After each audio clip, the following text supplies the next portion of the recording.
جعل نبينا شاهدا ومبشرا ونذيرا وداعيا إلى الله بإذنه وسراجا منيرا والصلاة والسلام على النبي حبيبه المصطفى الذي أرسله بالحق والهدى وعلى آله وأصحابه أولي الصدق والصفاء. أما بعد فأعوذ بالله من الشيطان الرجيم.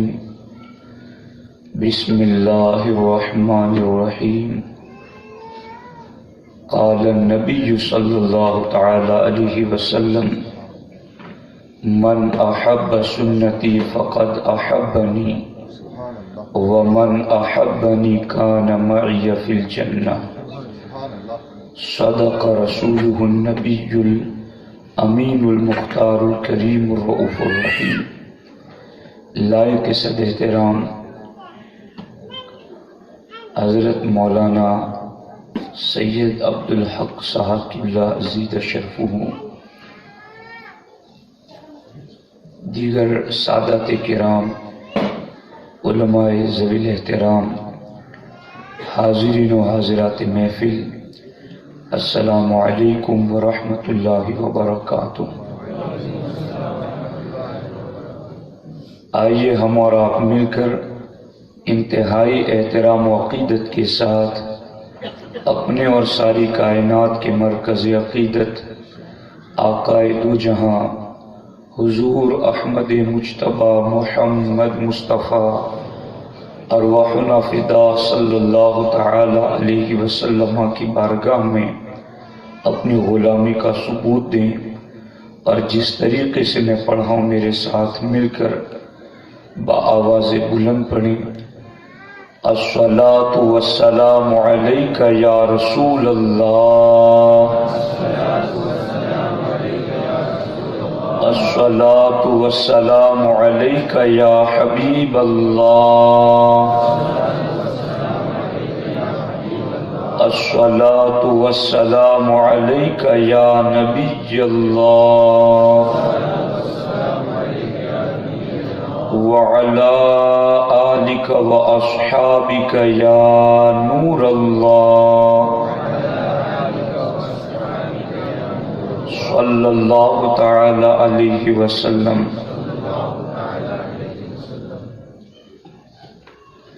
خواجہ ہند وہ دربار ہے اعلیٰ تیرا، خواجہ ہند وہ دربار ہے اعلیٰ تیرا، کبھی محروم نہیں مانگنے والا تیرا۔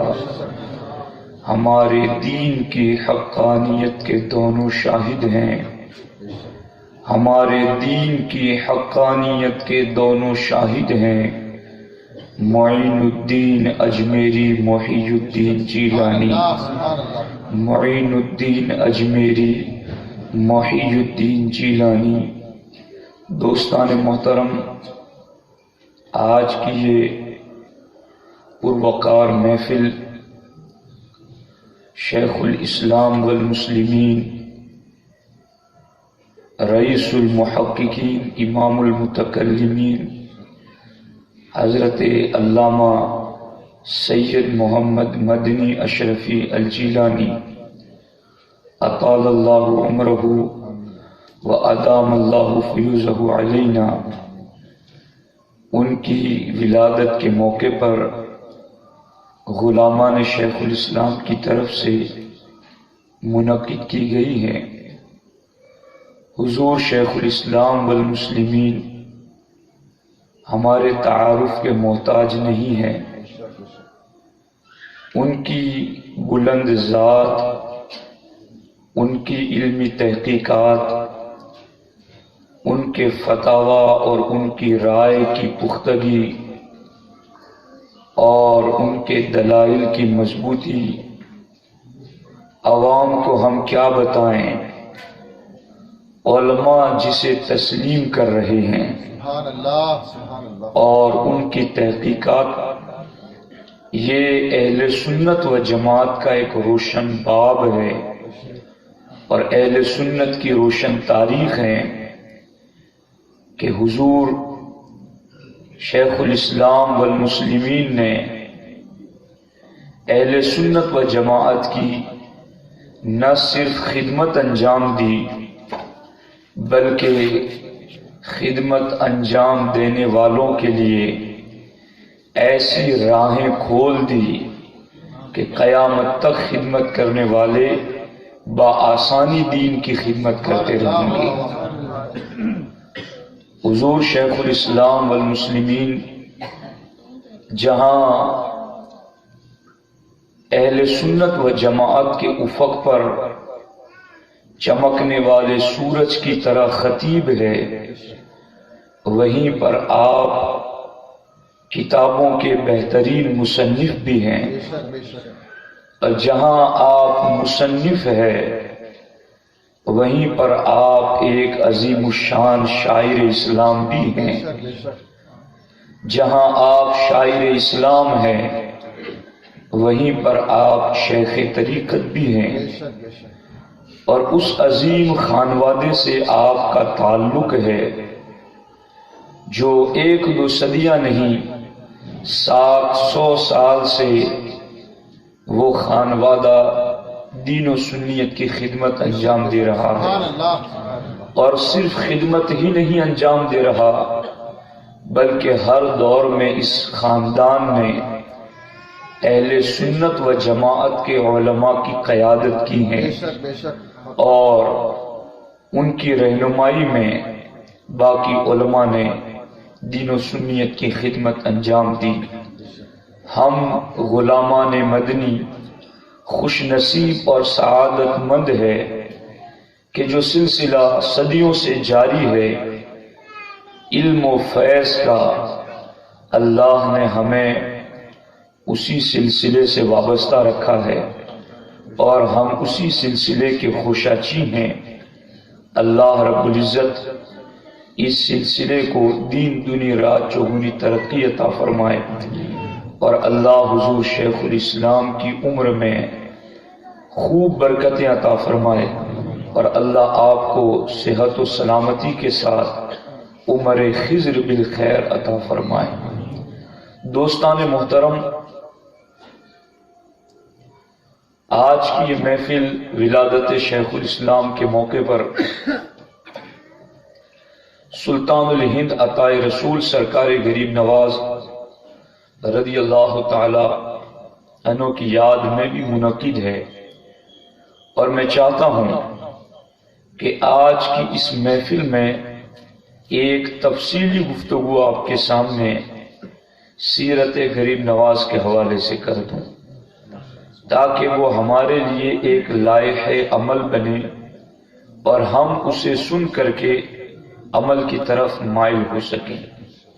ایک بار درود پاک پڑھ لیں۔ اللہم صلی وسلم وبارک علی سیدنا و مولانا محمد وآلہ واصحابہ وبارک وسلم۔ صلاۃ و سلام علیک یا رسول اللہ صلی اللہ تعالی علیہ وسلم۔ دوستان محترم، اللہ کے رسول حضور سید عالم صلی اللہ تعالی علیہ وسلم کا طریقہ یہی راہ نجات ہے۔ حضور سید عالم صلی اللہ تعالی علیہ وسلم کا طریقہ یہی صراط مستقیم ہے۔ حضور سید عالم صلی اللہ تعالی علیہ وسلم کا طریقہ ہی اللہ کی رضا کا ذریعہ ہے، اور یہی طریقہ مومنوں کے لیے جنت جانے کا ذریعہ ہے۔ اللہ کے رسول صلی اللہ تعالی علیہ وسلم کا طریقہ، جس طریقے کے حوالے سے اللہ کے رسول صلی اللہ تعالی علیہ وسلم نے باضابطہ اپنی امت کو تاکید کی کہ امت میرے طریقے پر چلے، امت میری سنتوں پر چلے۔ میرے آقا علیہ الصلوۃ والسلام تو یہاں تک فرماتے ہیں من احب سنتی فقد احبنی۔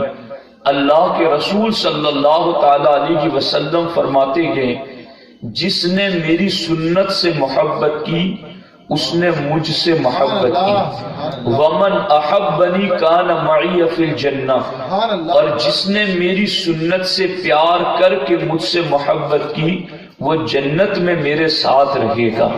آپ دیکھیں اللہ کے رسول صلی اللہ تعالی علیہ وسلم، آج ہم میں سے ہر کوئی محبت رسول کا مدعی ہے، ہم میں سے ہر کوئی عشق رسول کا دعوے دار ہے، ہم میں سے ہر کوئی آقا علیہ الصلوۃ والسلام سے پیار کی بات کر رہا ہے، لیکن سنو حضور کس کی محبت قبول کر رہے ہیں، حضور کس کے عشق کو قبول کر رہے ہیں، حضور کس کو اپنی محبت کی سند دے رکھے گئے، تو سرکار فرماتے ہیں من احب سنتی فقد احبنی، سرکار کہتے ہیں جس نے میری سنت سے پیار کیا حقیقت میں اس نے مجھ سے پیار کیا، جس نے میری سنت پر عمل کیا اس نے حقیقت میں مجھ سے پیار کیا، جس نے میرے طریقے پر عمل کیا اس نے حقیقت میں مجھ سے محبت کی، اور جو میری سیرت اور میرے طریقے پر چل کر مجھ سے محبت کرے گا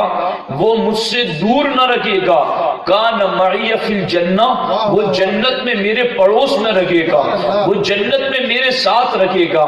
آپ دیکھیں حضور علیہ الصلوۃ والسلام کا طریقہ امت کے لیے کتنا اہم ہے اور امت کے لیے کتنا ضروری ہے۔ اسی کو اقبال نے بھی کہا تھا، طریقہ مصطفیٰ کو چھوڑنا ہے وجہ بربادی، اسی سے قوم دنیا میں ہوئی ہے بے اقتدار اپنی، ہمیں کرنی ہے شہنشاہ بطحا کی رضا جوئی، وہ اپنے ہو گئے تو رحمت پروردگار اپنی۔ اقبال کہتے ہیں یہ جو ہماری بربادی کی وجہ ہے، باپ بیٹے سے نالا ہے، بیٹا باپ سے پریشان کے، ماں بیٹی سے پریشان کے، بیٹیاں ماں سے پریشان کے، کنبے والے کنبے والوں سے، پڑوسی پڑوسی سے، رشتہ دار رشتہ داروں سے، دستوں گرے با جو آج نظر آ رکھے گے۔ اقبال کہتے ہیں طریقہ مصطفیٰ کو چھوڑنا ہے وجہ بربادی، ہماری بربادی کی وجہ کوئی اور نہیں کہ ہماری بربادی کی وجہ طریقہ مصطفیٰ کو چھوڑ دینا کے، اور یاد رکھنا سنت موقدہ جو چیزیں ہوتی ہیں اس کے بارے میں تو میرے آقا فرماتے ہیں لو ترکتم سنت نبیکم لضللتم، اگر تم نے اپنے نبی کی سنت کو چھوڑ دیا تو تم گمراہ ہو جاؤ گے، تم بہک جاؤ گے، تم راہ حق کو چھوڑ دو گے اور تمہیں سیدھا راستہ نہ مل سکے گا۔ بلکہ اللہ کے رسول صلی اللہ علیہ وسلم کی بارگاہ میں امیر المؤمنین عمر فاروق اعظم رضی اللہ تعالی عنہ تورات کا نسخہ لے کر آئے اور تورات مقدس کا نسخہ لے کر بارگاہ کی رسالت میں بیٹھ کر کے حضرت عمر تورات کی تلاوت کرنا شروع کر دیتے ہیں۔ عمر کی نظر تورات کے نسخے میں گئے، تورات میں دیکھ کر تورات شریف کی تلاوت کرتے گئے، اور ادھر صدیق اکبر رضی اللہ تعالیٰ عنہ بھی موجود گئے۔ صدیق اکبر کی نگاہ مصطفیٰ کریم صلی اللہ علیہ وسلم کے چہرے پر گئے، اور کیوں نہ ہو صدیق سے پوچھا گیا تھا صدیق تمہیں سب سے زیادہ محبوب چیز کیا ہے، صدیق تمہیں سب سے زیادہ پسند کیا ہے، تو صدیق اکبر کہتے کہ النظر الی وجہ رسول اللہ صلی اللہ علیہ وسلم، اپنے آقا کے چہرے کو دیکھتے رہنا یہ صدیق کو سب سے زیادہ پسند ہے۔ آپ دیکھیں تو سکی صدیق اکبر رضی اللہ تعالیٰ عنہ کو رخ والدعا کو دیکھ رکھے کہ عمر تورات کی تلاوت کر رکھے کہ اللہ اکبر، حضرت عمر فاروق اعظم رضی اللہ تعالی عنہ کو جب تورات کے اندر نگاہیں جمائے ہوئے تھے، صدیق رخ والدعا پر نگاہ جمائے ہوئے تھے، اتنے میں صدیق کیا دیکھتے کہ حضور کی ناراضگی بڑھ رکھی کہ آقا علیہ السلام غضبناک ہو رکھے کہ، اور میرے امام نے اسی لیے تو کہا تھا غضب سے ان کے خدا بچائے، جلال باری عتاب میں ہے، ان کے غضب سے خدا بچائے۔ یہ نبی غضبناک ہوتے کہ تو خدا کا جلال بھی عتاب برساتا کہ خدا بھی جلال میں آ جاتا کہ اللہ اکبر۔ حضرت سیدنا عمر فاروق اعظم تورات پڑھ رکھے کہ، اور صدیق اکبر نے حضور کے چہرے کو دیکھا، اور حضور کے چہرے کو دیکھ کر کیا دیکھا، سرکار ناراض ہو رکھے کہ سرکار کے چہرے کے اوپر ناراضگی کے آثار چہرے سے نمودار ہیں۔ صدیق اکبر عمر کی طرف دیکھ کر کہتے کہ سکلت کا سواکل، عمر تجھ پر رونے والیاں روئے، تو تورات تو پڑھ رہا کہ لیکن حضور کے چہرے کو تو دیکھ، آقا ناراض کو رکھے کہ، اور آقا جس چیز سے ناراض کو تم تورات پڑھ رکھے کو۔ اتنے میں حضرت عمر فاروق اعظم رضی اللہ تعالی عنہ کو نے نگاہ اٹھا کر آقا علیہ السلام کی طرف دیکھا، آقا کا چہرہ غضبناک تھا۔ حضرت عمر نے کیا کہا؟ اعوذ باللہ من غضب اللہ و غضب رسول اللہ، یا رسول اللہ کی صلی اللہ علیہ وسلم میں اللہ کی پناہ چاہتا ہوں اللہ کے غضب سے اور اللہ کے رسول کے غضب سے۔ اب دیکھو تو صحیح، یہاں عمر فاروق اعظم نے بھی کتنا بہترین جملہ ارشاد فرمایا کہ میں اللہ کی پناہ چاہتا ہوں کس چیز سے؟ اللہ کے غضب سے اور اللہ کے رسول کے غضب سے۔ آج کلمہ پڑھنے والوں میں کئی گروہ ایسے بھی پائے جا رہے ہیں کہ اگر اللہ کے ساتھ اللہ کے رسول کا نام ملا دیا جائے تو پھر انہیں ہر جگہ شرک نظر آتا ہے۔ مسجد کے منبر پر اللہ کے ساتھ اللہ کے رسول کا نام کو تو انہیں شرک لگتا ہے، وہ پھر حضور کا نام مٹانے کے لیے تل جاتے کہ یا اللہ کے ساتھ اللہ کے نام کے ساتھ یا لگا ہو، حضور کے نام کے ساتھ یا لگا ہو، تو وہ پھر اللہ کو پر انہیں وہاں پر شرک نظر آتا کہ۔ لیکن عمر کی سوچ کیا کہ عمر فاروق اعظم رضی اللہ تعالیٰ عنہ کو جہاں اللہ کے غضب سے اللہ کی پناہ چاہتے ہیں وہاں حضور کے غضب سے بھی اللہ کی پناہ چاہتے کہ اللہ اکبر۔ اسی کو میرے امام نے کہا تھا یعنی محبوب و محب میں نہیں میرا تیرا۔ اب دیکھیں تو سکی عمر فاروق اعظم نے یہ کہنے کے بعد کیا کہا؟ رضینا باللہ ربا وبالاسلام دینا وبمحمد صلی اللہ علیہ وسلم نبیا۔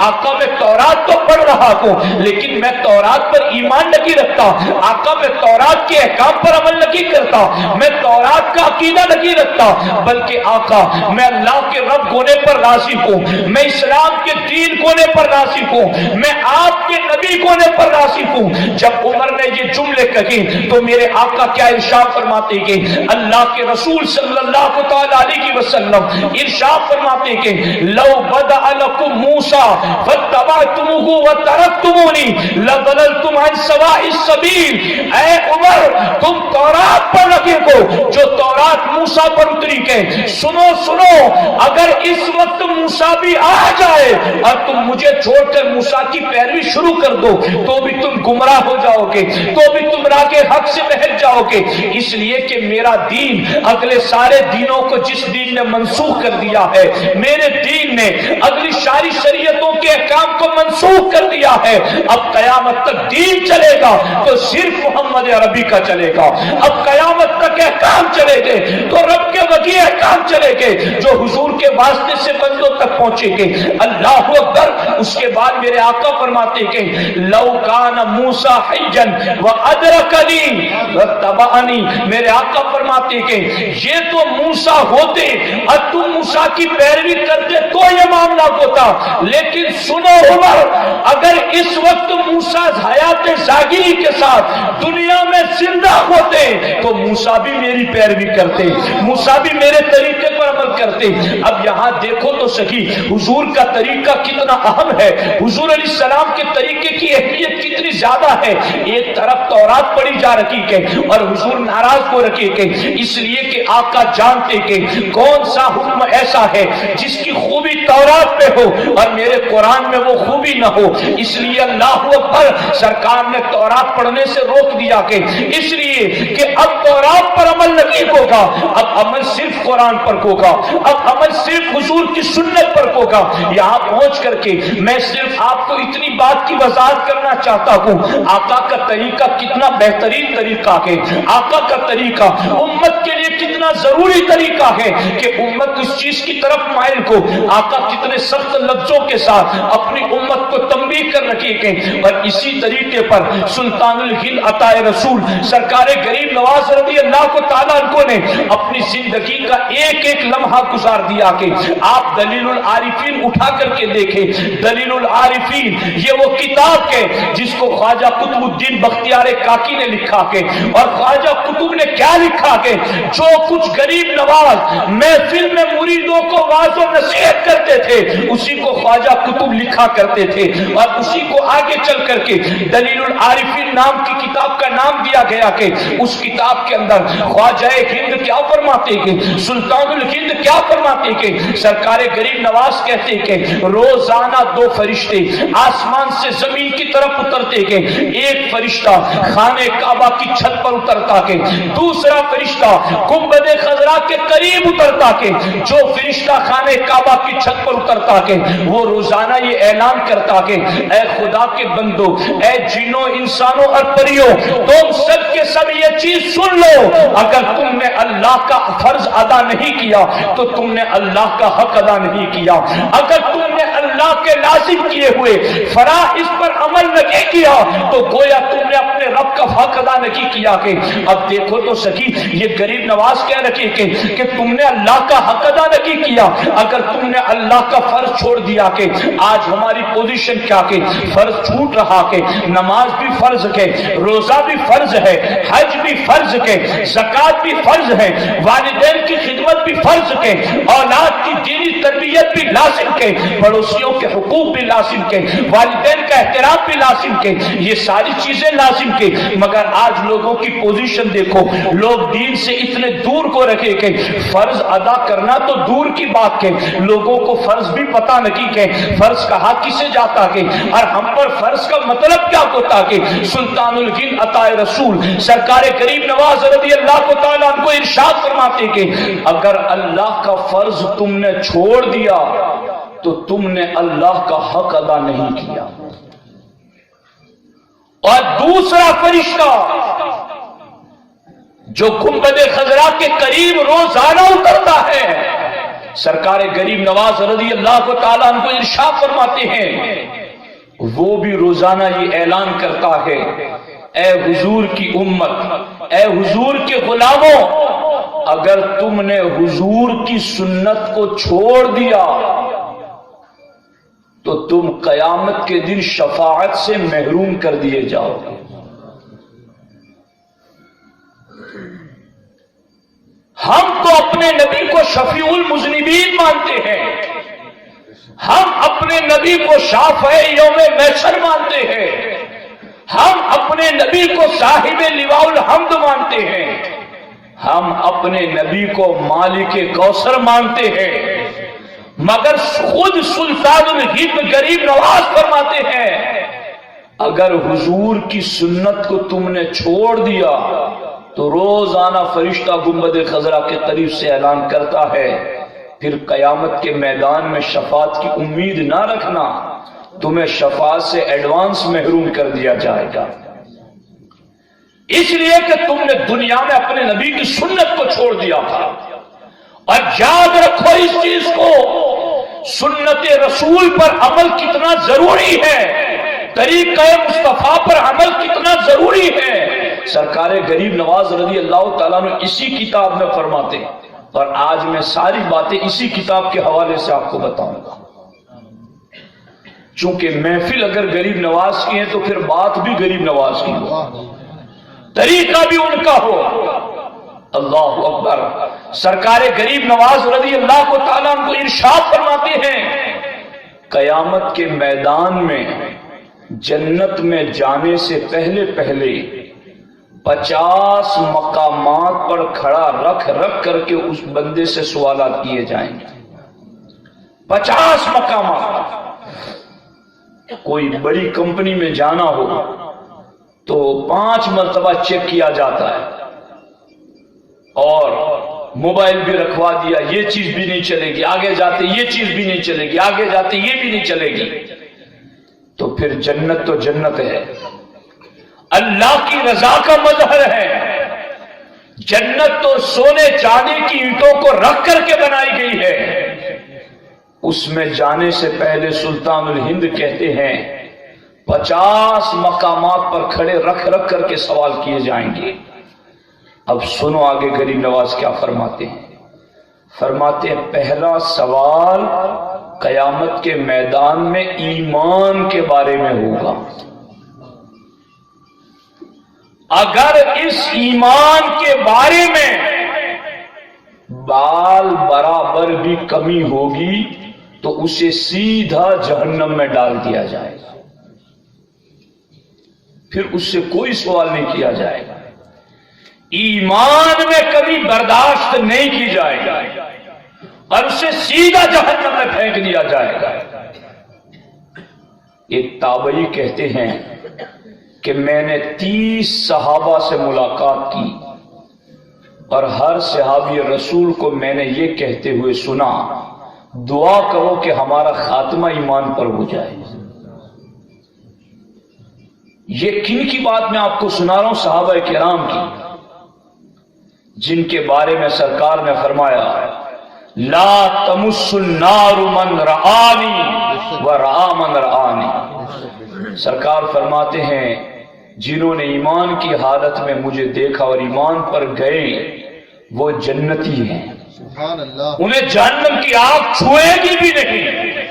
وہ جن کا جنتی ہونا یقینی ہے وہ ایمان کے بارے میں کتنے فکر مند نظر آتے ہیں۔ آج قوم کو دیکھو جو دین سے دور ہے، ساتھیوں وہ تو دور ہی ہیں، مگر جنہیں تھوڑا بہت دین آتا ہے وہ بھی ہر بات میں اپنی زبان ہلانا ضروری سمجھ رہا ہے، وہ بھی ہر معاملے میں اپنی رائے دینا ضروری سمجھ رہا ہے۔ کسی عالم کا مسئلہ ہو، کسی پیر کا مسئلہ ہو، مسجد کا مسئلہ ہو، قرآن کا مسئلہ ہو، وہ یہ سمجھ رہا ہے کہ میرا حق ہے میں اپنی رائے دوں، اور پھر رائے کی حد تک محدود ہو تو ٹھیک ہے، مگر وہ رائے اگر توہین پر مشتمل ہو تو پھر آپ کو پتا ہے اس کے نتیجے کیا نکلیں گے۔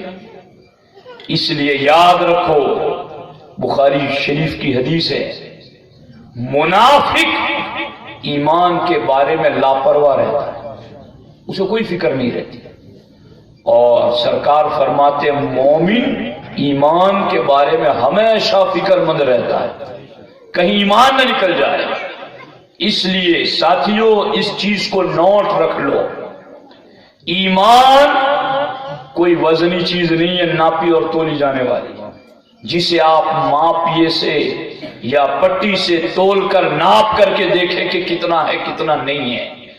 ایمان ایک کیفیت بسیط کا نام ہے، مالا جزء لہ، جس کی تجزی نہیں ہے، جسے تقسیم نہیں کیا جا سکتا۔ آپ میں سے اگر کوئی بندہ خوش ہو یا کوئی غمگین ہو اور میں یہ کہوں کہ ذرا اپنی خوشی نکال کر کے دکھائیں، آپ اپنا غم نکال کر کے دکھائیں، آپ تو کیا آپ اور ہم خوشی اور غم کو نکال کر دکھا سکتے؟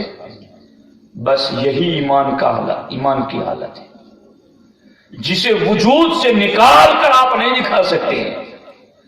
تو کیا پتا چلا؟ پتا یہ چلا یہ ایمان دل میں آیا تو بھی کوئی وزن نہیں بڑھا کہ تمہیں پتا چلے کہ ہاں ایمان ہے، کہ کچھ بولنے سے ایمان چلا جائے اور تم دیکھو کہ میرا 5 کلو وزن کم ہو گیا تو ایمان چلا گیا ہے۔ ایمان آیا تو بھی پتا نہ چلا اور جائے گا تو بھی پتا نہ چلے گا۔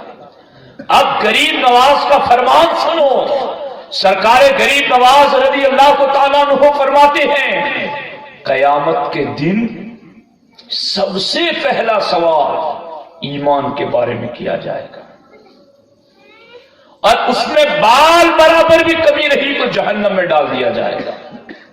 اس پر مجھے ایک روایت یاد آ رہی ہے، حضرت سفیان ثوری رضی اللہ تعالی عنہ اور حضرت شیبان رائی رضی اللہ تعالی عنہ، یہ دونوں اپنے وقت کے ولی ہیں، حرم میں جمع ہوئے، رات بھر سفیان ثوری رحمت اللہ تعالی علیہ روتے رہے اور اللہ کی بارگاہ میں دعا کرتے رہے، اے اللہ میرا خاتمہ ایمان پر کر دے، میرا خاتمہ ایمان پر کر دے۔ صبح حضرت شیبان رائی رضی اللہ تعالیٰ عنہ نے پوچھا بھائی سفیان کیا بات ہے، رات بھر اتنا روتے رہے اور یوں دعا کرتے رہے؟ کہا مجھے ایک بات یاد آ گئی جس بات نے مجھے رلا دیا۔ کہا کیا بات ہے؟ کہ میرا ایک استاذ تھا جس نے 40 سال تک حرم میں بیٹھ کر لوگوں کو حدیث کا درس دیا، مگر جب اس کا انتقال ہوا تو خاتمہ ایمان پر نہ ہو سکا۔ مجھے اس کی وہ بات یاد آئی اور اس بات کی وجہ سے میں رو رہا ہوں۔ تو شیبان رائی کا جواب سن اور نوٹ کر لو اس جواب کو۔ فرماتے ہیں بھائی سفیان تم اتنا زیادہ رو نہیں، اس لیے کہ وہ جو حدیث کا درس 40 سال تک دیتا تھا اس کا خاتمہ ایمان پر نہ ہو سکا۔ اس کی وجہ یہ تھی کہ وہ نیکیاں تو کرتا تھا مگر نیکی کے ساتھ ساتھ گناہ بھی کرتا تھا، جن گناہوں نے آخری وقت اس کا ایمان سے رشتہ توڑ دیا۔ یہ گناہوں کی نحوست، یہ بدعمالیوں کے جراثیم، یہ ہمارے ایمان کو کرید رہے ہیں، یہ ہمارے ایمان کو دیمک کی طرح چاٹ رہے ہیں۔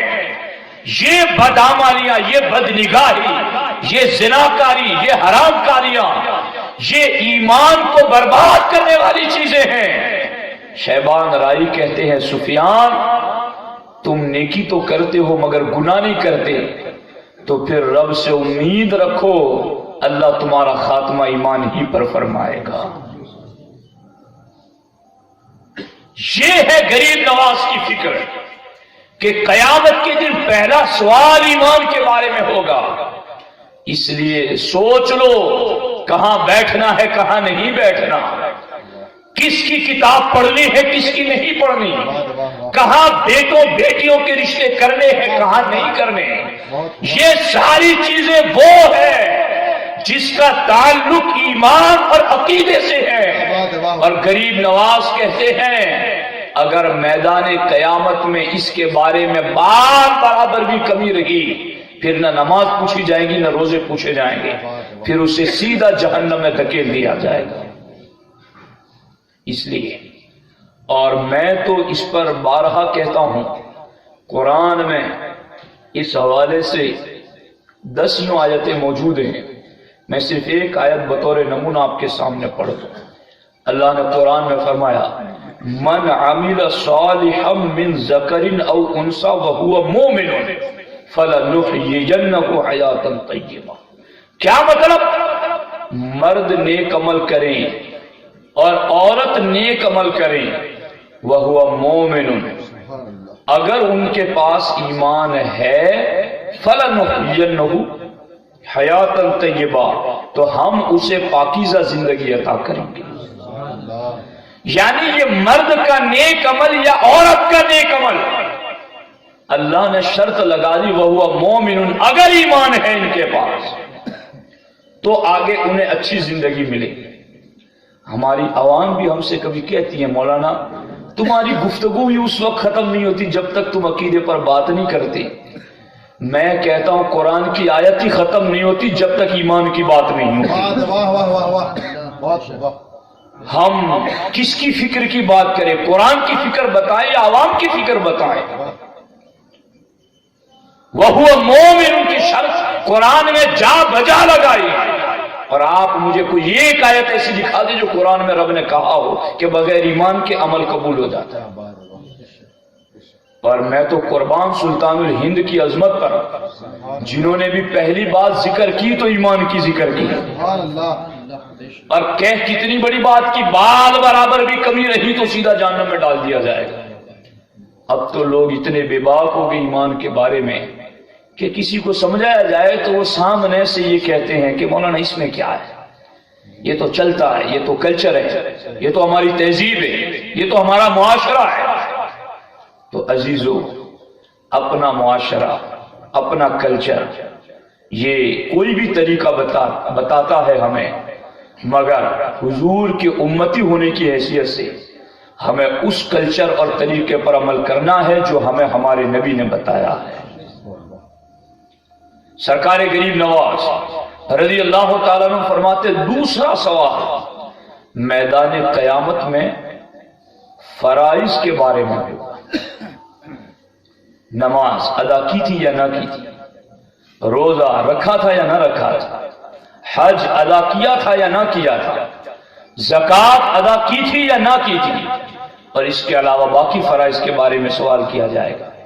سرکار غریب نواز کہتے اگر اس کے بارے میں ٹھیک ٹھیک جواب دیا تو اسے جنت میں بھیجا جائے گا، اور اگر اس فرائض میں کچھ کمی رہے گی تو کمی بھر اسے جہنم میں جلایا جائے گا۔ جتنی کمی رہی ہوگی اس کو جہنم میں ڈالا جائے گا۔ اب کمی بھر بھی جہنم میں جلایا جانا یہ کوئی معمولی آگ ہے جہنم کی؟ میرے آقا فرماتے ہیں اِنَّ شِدَّةَ الْحَرِّ مِنْ فِيحِ جہنم، سرکار فرماتے ہیں دنیا میں دوپہر کی کڑکتی ہوئی دھوپ اور جھلسانے والی ہوائیں یہ جہنم کی سانس کا اثر ہے۔ اور میرے آقا نے فرمایا جہنم سال میں 2 بار سانس لیتا ہے، ایک بار جہنم سانس باہر پھینکتا ہے اور دوسری بار جہنم سانس اندر کھینچتا ہے۔ جب جہنم سانس اندر لیتا ہے تو دنیا میں سردی اور ٹھنڈی کا موسم آ جاتا ہے، اور جب جہنم سانس باہر پھینکتا ہے تو دنیا میں گرمی کا موسم آ جاتا ہے۔ جس کی سانس میں چلنا دشوار ہے اس جہنم میں جلنا کتنا دشوار ہوگا۔ فرائض میں بھی اگر کمی رہے گی تو اس کو تپایا جائے گا اس میں۔ اور میرے آقا تو فرماتے ہیں جہنمی کو جہنم سے نکال کر دنیا کی آگ میں رکھا جائے تو اسے دنیا کی آگ میں نیند آ جائے گا، یعنی دنیا کی آگ سے 70 گنا یعنی 70 گنا زیادہ جہنم کی آگ گرم ہے۔ جہنمی کو دنیا کی آگ میں نیند آ جائے، اس آگ کی اس آگ کے سامنے کوئی ویلیو ہی نہیں ہے، اتنی گرم ہے۔ اگر فرض چھوڑنے کی وجہ سے اس میں تھوڑی دیر کے لیے بھی ڈال دیا جائے گا تو ہمارا وجود کیسے برداشت کر سکے گا؟ آج ہمیں لوگ کہتے ہیں مولانا یہ زمانہ ایسا ہے کہ کوئی کسی کا نہیں۔ میں کہتا ہوں جو بول رہے ہو وہی سمجھ لو کہ کوئی کسی کا نہیں، یہ جیتے جی یہ ہے تو مرنے کے بعد کیا ہوگا؟ وہاں کون آئے گا قبروں پر فاتحہ پڑھے گا؟ وہاں کون ایصال ثواب کرے گا؟ کل تک وہ گزرا ہوا زمانہ اتنا بہتر تھا کہ جب بچپن کے دن تھے تو جمعہ کے بعد پابندی سے لوگ اپنے ماں باپ کی قبروں پر جاتے تھے۔ آج لوگ اتنے بزی ہو گئے انہیں عید کے دن بھی جانے کی فرصت نہیں۔ تو پھر سوچ لو کہ اگلے 10 سالوں میں کیا ہوگا۔ اس لیے یہ صرف بولو نہیں، اس پر خود بھی غور کرو کہ کوئی کسی کا نہیں۔ ہاں میں بھی یہ کہہ رہا ہوں کوئی کسی کا نہیں ہے، تو خود اپنے ہی تو بن جاؤ، خود اپنے ہی تو ہو جاؤ، خود اپنا ہی آخرت کا تو بھلا کر لو۔ اور غریب نواز کہتے ہیں فرائض میں کمی رہے گی تو کمی بھر جہنم میں جلایا جائے گا، تو پھر کمی نہ رہنے دو ساتھیوں۔ اور آخری بات جو میری موضوع سے ریلیٹڈ ہے، سرکار غریب نواز رضی اللہ تعالیٰ عنہ فرماتے تیسرا سوال میدان قیامت میں سنت کے حوالے سے ہوگا، حضور کے طریقے کے حوالے سے، حضور کی سنت کے حوالے سے ہوگا۔ اور سرکار غریب نواز فرماتے ہیں اگر سنت کسی نے چھوڑی ہوئی ہوگی تو پھر رب فرشتوں سے کہے گا جاؤ اسے لے جاؤ ہمارے حبیب کی بارگاہ میں، اور حبیب سے کہو یہ تھا امتی اور آپ کی سنتوں کو چھوڑتا تھا۔ سرکار غریب نواز نے یہ بات کی تو زارو قطار رونے لگے۔ یہ خواجہ قطب الدین بختیار کاکی نے لکھا ہے کہ یہ بات کہتے کہتے ایمان کی بات پر، فرائض کی بات پر تو آپ کی آنکھوں میں آنسو نہیں آئے، مگر سنت کی بات آئی تو سرکار غریب نواز کی آنکھوں سے زارو زار آنسو برسنے لگے۔ لوگوں نے کہا حضور آپ سنت پر اتنا رو رہے ہیں؟ کہا اگر کوئی کمی رہ جائے گی تو قیامت کے دن اپنے نبی کو کیا منہ دکھا سکیں گے؟ اور سرکار غریب نواز رضی اللہ تعالیٰ عنہ کہتے ہیں ایک بار وضو کرتے کرتے مجھ سے بھول کر اتفاقاً خلال کی سنت چھوٹ گئی، ایک بار اتفاقاً بھول سے خلال والی سنت چھوٹ گئی، سرکار غریب نواز کہتے ابھی وضو مکمل ہی کر پایا تھا کہ غیب سے آواز آئی، معین الدین حسن ہمارے حبیب سے محبت کا دعویٰ بھی ہے اور ان کی سنت بھی بھول جاتے ہو۔ سرکار غریب نواز رضی اللہ تعالیٰ عنہ کہتے ہیں اس کے بعد زندگی کی آخری سانس تک میں نے کبھی کسی سنت رسول کو چھوڑا نہیں۔ آج ہماری پوزیشن نہ چہروں پر خوبصورت سنت رسول داڑھی ہے، نہ ہمارے گھروں میں قرآن کی تلاوت ہے، نہ ہمارے بچوں میں کوئی دینی تعلیم ہے، نہ ہماری مسجدیں آباد ہیں، بلکہ ایک عجیب فیشن کا زمانہ ہے اور عجیب لوگوں پر وسوسے اور خبط الحواسی طاری ہے اور عجیب دنیا میں مگن ہے، دنیا کی فیشنوں میں باضابطہ ریس لگا رہا۔ میں کہتا ہوں پلٹ آؤ، اس ریس کی انتہا جہنم کا گھڑا ہے، گر جاؤ گے اس میں۔ اور سرکار فرماتے ہیں کہ لوگوں میری اور تمہاری مثال ایسی ہے جیسے کوئی چراغ جلائے تو پتنگے کود کود کر اس میں گر رہے ہوتے ہیں، اس لیے کہ پتنگے یہ سمجھتے ہیں یہ نور ہے، مگر وہ جلنے والا چراغ نور نہیں نار ہے۔ لیکن پروانوں کو پتا نہیں، وہ جل جاتے ہیں تو پتا چلتا ہے، مگر اس کے بعد کیا فائدہ، ختم ہو گئے۔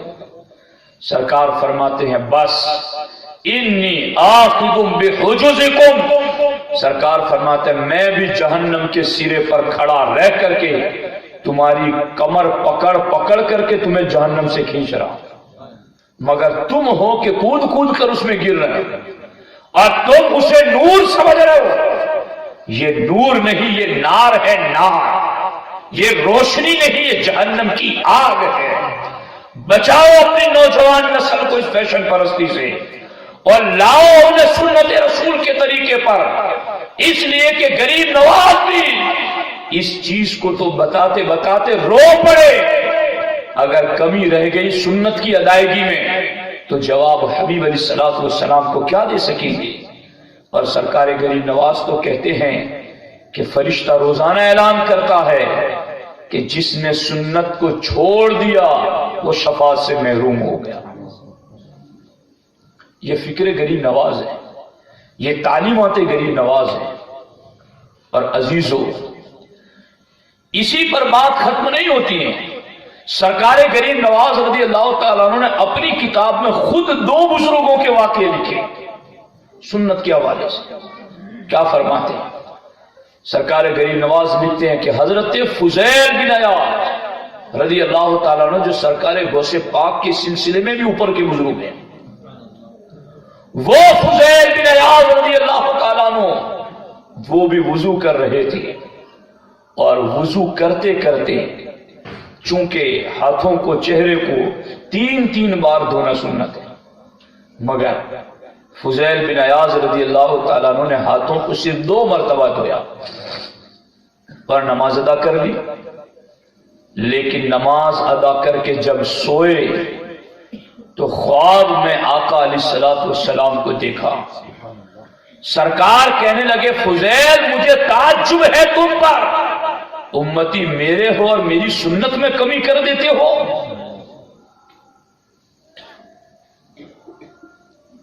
امتی میرے کو اور میری سنت میں کمی کر دیتے ہو۔ سرکار غریب نواز لکھتے ہیں کتاب میں کہ فضیل بن عیاض رضی اللہ تعالیٰ عنہ اٹھ گئے، گھبرا کر تازہ وضو کیا، نماز ادا کیا، اور پھر اس غلطی کے کفارے میں فضیل بن عیاض نے 1 سال تک روزانہ 500 نفل رکعتیں ادا کی ہیں۔ اس غلطی کے کفارے میں کہ 2 بار دھوئے، تیسری مرتبہ کیوں نہیں دھویا؟ حضور کی ناراضگی پر اس غلطی کے کفارے میں فضیل بن عیاض نے 1 سال تک روزانہ 500 رکعت نفل نماز ادا کرتے تھے. یہ بزرگوں کی فکر ہے. ہم تو سنی لوگوں ہم تو یہ سمجھتے ہیں کہ غریب نواز کی محفل سجائیں گے تو بس کرامتیں سنیں گے اور خوش ہو جائیں گے. بلا شبہ اولیاء اللہ کی کرامت حق ہے. ہم دارالعلوم میں پڑھنے پڑھانے والے ہم نے تو چیپٹر کے چیپٹر بچوں کو پڑھا ہے. کرامات اولیاء اللہ حق، کہ اولیاء اللہ کی کرامت حق ہے. ہم قرآن و سنت سے دلیل دیتے ہیں اس پر کہ ولیوں کی کرامتیں کوئی من گھڑت نہیں، یہ قرآن و سنت میں ثابت ہے. لیکن ولی کا اصل طریقہ جو ہوتا ہے وہ صرف کرامت نہیں ہے. کرامت سے اوپر ولی کا ایک درجہ اور ہے، اور وہ کیا ہے؟ الاستقامت فوق الکرامت. دین پر جمے رہنا یہ ولی کے لیے کرامت سے بڑا درجہ ہے. اسی لیے تو کربلا میں امام حسین نے کرامت نہیں دکھائی، بڑے تھے بڑے درجے والا کام کر کے دکھایا.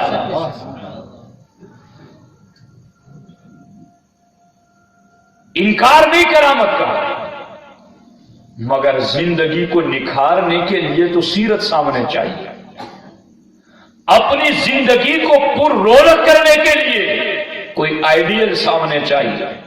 سرکار غریب نواز رضی اللہ تعالیٰ عنہ آگے دوسری بات ذکر کرتے ہیں کہ حضرت سفیان ثوری رضی اللہ تعالیٰ عنہ، ثوری انہیں کیوں کہا جاتا ہے؟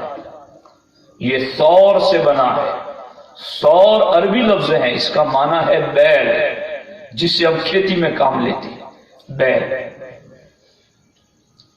سرکار غریب نواز لکھتے ہیں کہ حضرت سفیان ثوری رضی اللہ تعالیٰ عنہ مسجد میں داخل ہوئے تو آپ نے مسجد میں سیدھا داہنا قدم رکھنے کی بجائے بھول سے بایاں قدم رکھ دیا.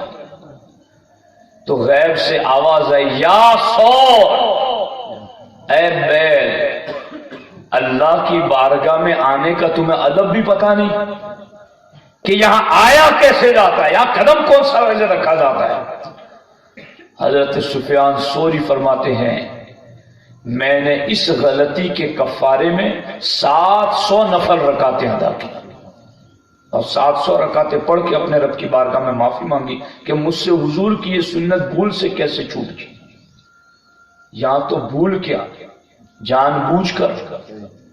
اور اس پر پھر اپنی شان سمجھے کہ ہم بڑی شان والے ہیں. عزیزو، بڑے ہم سے بھی بڑے آئے چلے گئے، ان کی مٹیاں ختم ہو گئی قبروں میں. اور جا کے دیکھا کرو قبروں میں، کبھی کبھی جایا کرو قبروں میں. اور میں تو اس پر تمہیں کیا بتاؤں، حضرت ربیع بن خیثم رضی اللہ تعالیٰ عنہ انہوں نے اپنے گھر میں قبر کھود رکھی، جیتے جی گھر میں قبر کھود رکھی تھی. اور وہ خود کہتے ہیں کہ جب بھی میرے دل میں تھوڑی سی سختی محسوس ہوتی کہ یہ دل دین کی طرف نہیں مائل ہو رہا ہے تو میں فوراً قبر میں لیٹ جاتا اپنے گھر کی کھودی ہوئی، اور پھر قبر میں بیٹھ کر قرآن کی آیت پڑھتا. کون سی آیت؟ وہ آیت جو ہر مرنے والا آخری وقت پڑھے گا لیکن اسے چانس نہ ملے گا. رب ارجعونی لعلی اعمل صالحا فیما ترکت. اے میرے رب، مجھے ایک بار دنیا میں واپس بھیج دے. لعلی اعمل صالحا فیما ترکت، اے اللہ میں اپنی گزری ہوئی زندگی میں نیکیاں ہی نیکیاں کروں گا، مجھے ایک بار بھیج دے.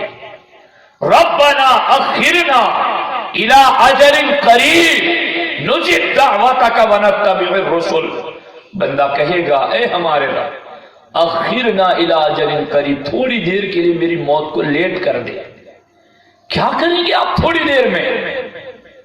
کہے گا بندہ جو قرآن میں رب نے، یہ ہمارا رب کتنا رحمان و رحیم ہے کہ بندہ آخری وقت پچھتاتے ہوئے یہ کہے رب نے پہلے سے بتا دیا کہ تم عمل کرو، تمہیں وہ بات نہ بولنی پڑے. کیا کرے گا بندہ تھوڑی دیر کی مہلت مانگ کر کے؟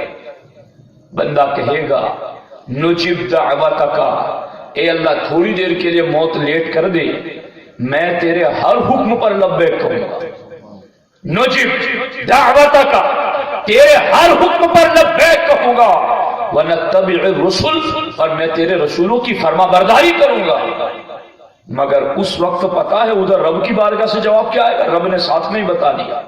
اس وقت رب فرمائے گا اولم تکونوا اقسمتم من قبل ما لکم من زوال، تو قسمیں نہیں کھاتا تھا کہ تجھے مرنا ہی نہیں ہے، تو قسمیں کھاتا تھا کہ تجھے زوال نہیں آئے گا، تجھے مرنا نہیں ہے۔ اللہ اکبر۔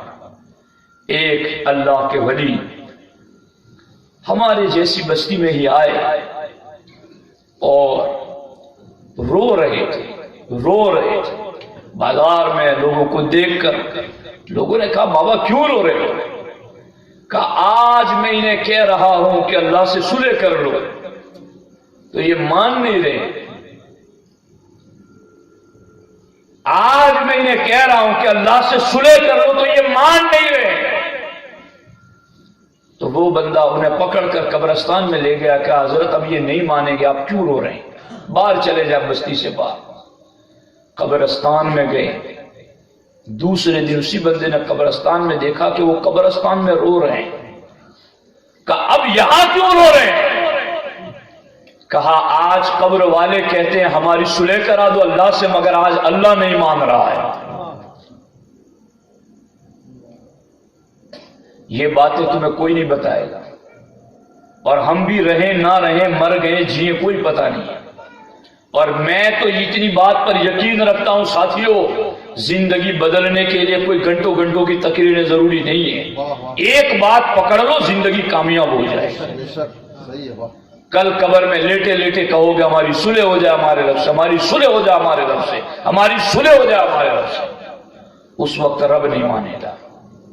آج وقت ہے اپنے رب کو مناؤ۔ سرکار غریب نواز رضی اللہ تعالیٰ عنہ فرماتے ہیں ایمان کے بارے میں سوال، فرائض کے بارے میں سوال، سنت رسول اللہ صلی اللہ علیہ وسلم کے حوالے سے سوال، یہ سارے سوالات تک ہوگی حشر کے میدان میں۔ اس لیے اس کی تیاری کرو، اس کے لیے آگے بڑھو۔ اور میں ایک بات اور عرض کرنا چاہتا ہوں جو سرکار غریب نواز رضی اللہ تعالیٰ عنہ نے ذکر فرمائی ہے۔ غریب نواز نے حدیث پاک ذکر کی، سلطان الہند رضی اللہ تعالیٰ عنہ فرماتے ہیں کہ اللہ کے رسول صلی اللہ تعالیٰ علیہ وسلم نے ایک بار شیطان کو دیکھا، بہت غمگین تھا، پشیماں تھا۔ سرکار نے پوچھا تو اتنا غمگین کیوں ہے؟ اس نے کہا آپ کی امت میں 4 گروہ ایسے ہیں جو مجھ پر ہمیشہ ضرب لگاتے رہتے ہیں اور ان کی ضربوں سے میں غمگین ہوں۔ اور اس پر یاد رکھو اس چیز کو، آج اگر کوئی بندہ ہمارے اپنے نفس کا دشمن ہو تو ہم اس کی چالاکیوں کو جانتے ہیں، اس کے فریبیوں کو جانتے ہیں، اس کی طاقت کو جانتے ہیں اور اس سے ہوشیار رہتے ہیں یہ کبھی ہمیں پھندے میں نہ ڈال دے۔ اور اگر گھر کے آگے سے 2 بار چکر لگا دے تو ہم الرٹ ہو جائیں، اس کا کیا ارادہ ہے، ہمارے گھر کے آگے سے 2 بار گیا ہے آج۔ یہ تو ہمارا اپنے نفس کے دشمن کے حوالے سے تصور اور خیال ہے۔ شیطان اللہ کا دشمن ہے، اللہ کے رسول کا دشمن ہے، ہر مومن کا دشمن ہے۔ اور رب قرآن میں کہتا ہے ان الشیطان لکم عدو فاتخذوہ عدوا، رب فرماتا ہے شیطان تمہارا دشمن ہے تو تم بھی اسے اپنا دشمن سمجھو کہ وہ تمہارا دشمن ہے۔ اب حضور نے اس سے پوچھا کہ تو غمگین ہے تو کیوں غمگین ہے؟ تو شیطان نے بتا دیا آپ کی امت کے 4 گروہوں کی وجہ سے میں بہت غمگین رہتا ہوں۔ کون کون سے؟ کہ آپ کی امت کا پہلا گروہ جو مجھے غمگین کرتا ہے وہ مؤذنین کا گروہ ہے، وہ اذان دینے والوں کا گروہ ہے کہ جب وہ اذان دیتے ہیں تو ان کی اذان سن کر ہر مومن لبیک کہتا ہے۔ اور ہر مومن وہی لفظ دہراتا ہے جو مؤذن دہراتا ہے، اور مؤذن کے کلمات سن کر کے جب بندہ مسجد کی طرف آتا ہے اور ان الفاظ کو دہراتے ہوئے جواب دیتا ہے تو اللہ اذان کہنے والے اور سننے والے دونوں کی مغفرت فرما دیتا ہے۔ اس وجہ سے میں غمگین ہوں، تو شیطان تو اس چیز سے غمگین ہوتا ہے، مگر رحمان ہمارے اس عمل سے خوش ہو جاتا ہے۔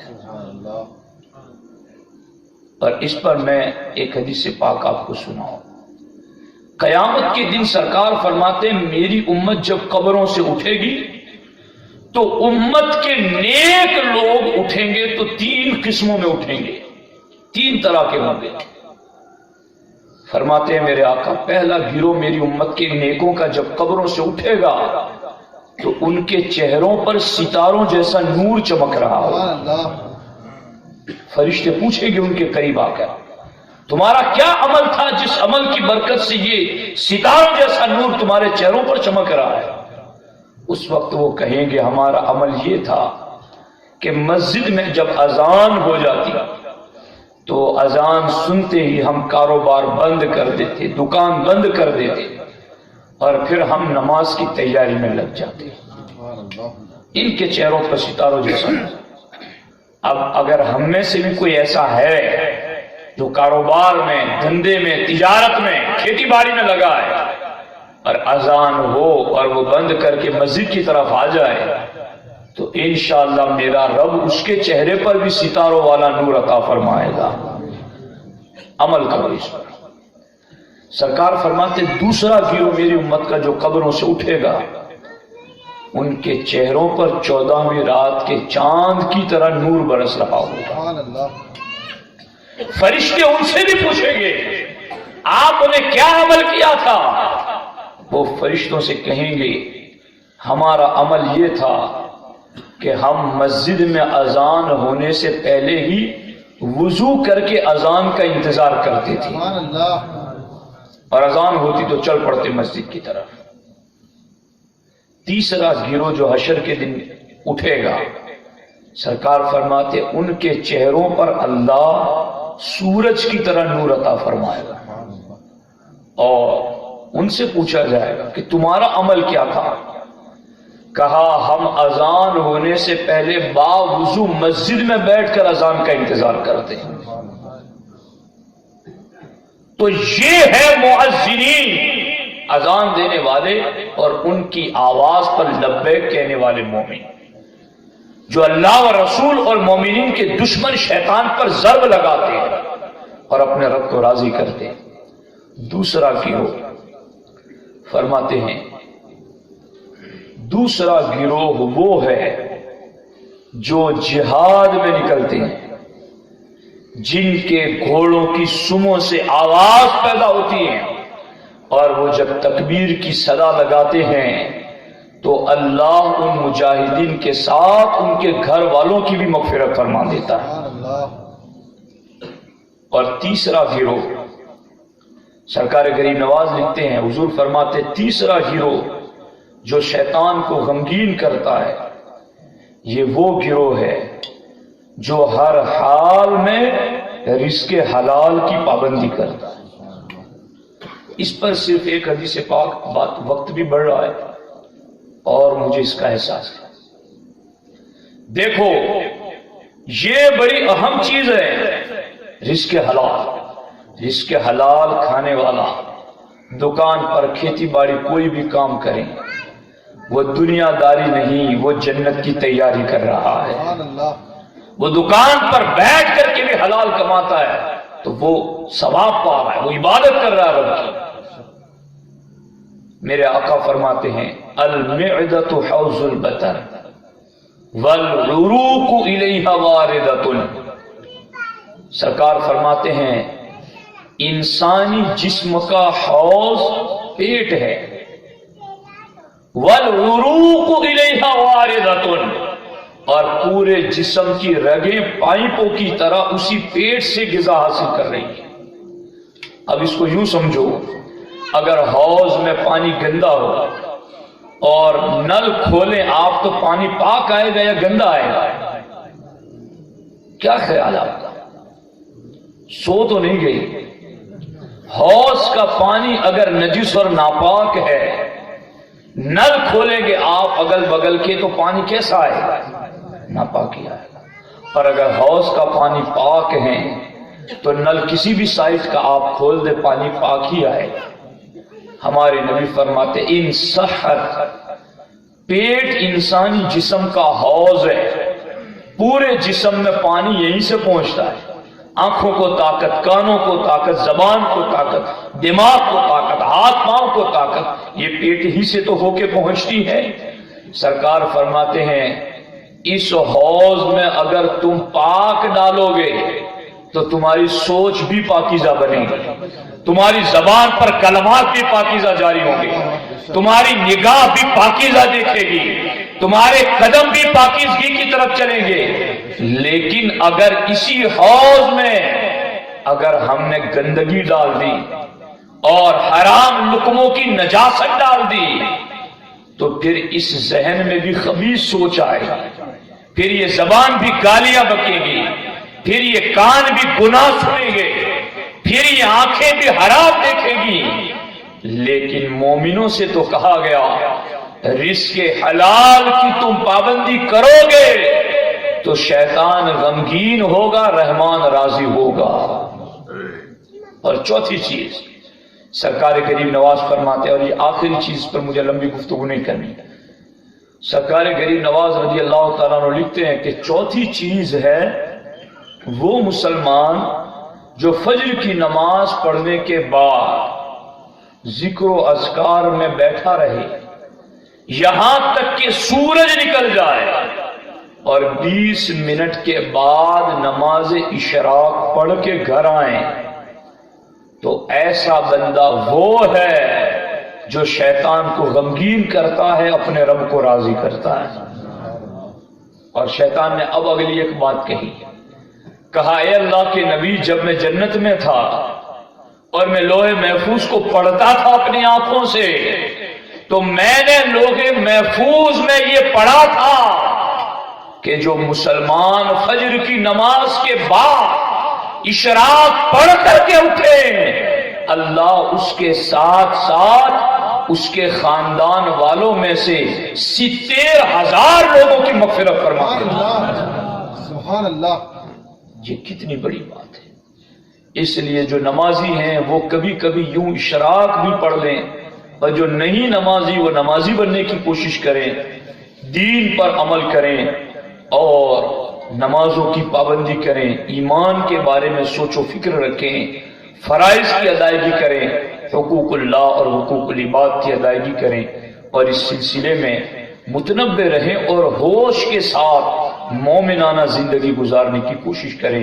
اللہ کریم کی بارگاہ میں دعا ہے رب ذوالجلال ہم سب کو عمل کی توفیق عطا فرمائے۔